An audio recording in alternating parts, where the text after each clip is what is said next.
रामपुर नाव के गांव में अशोक नाम का एक बहुत ही मेहनती डॉक्टर रहता था।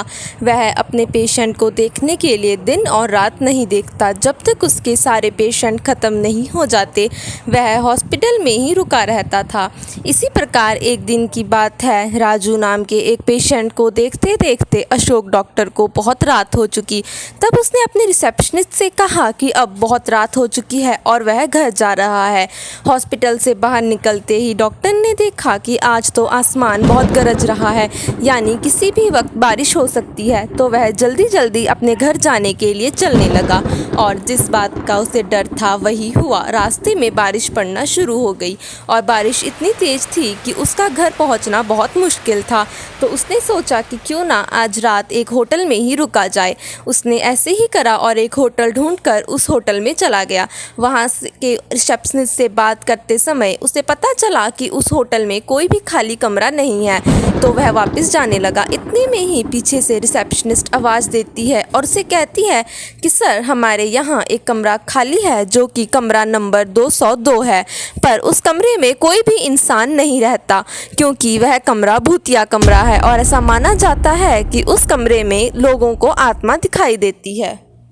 डॉक्टर भूतों पर विश्वास नहीं रखता था, तो उसने कहा कि वह कमरा उसे दे दे और वह एक रात उसी कमरे में गुजार लेगा।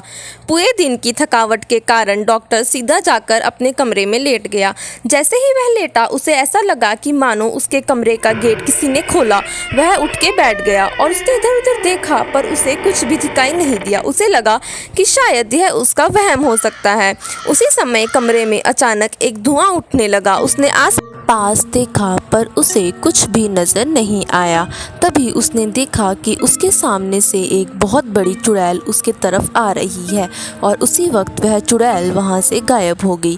कुछ क्षण के लिए उसे लगा कि शायद यह उसका वहम है, पर वह चुड़ैल फिर से सामने आ गई और फिर से गायब होने लगी। अब डॉक्टर को बहुत ज़्यादा डर लगना शुरू हो गया था। तभी उसे अपने माँ की बात याद आई कि जब भी उसे ऐसी परिस्थिति का सामना करना पड़े वह जल्दी जल्दी हनुमान चालीसा का पाठ करे।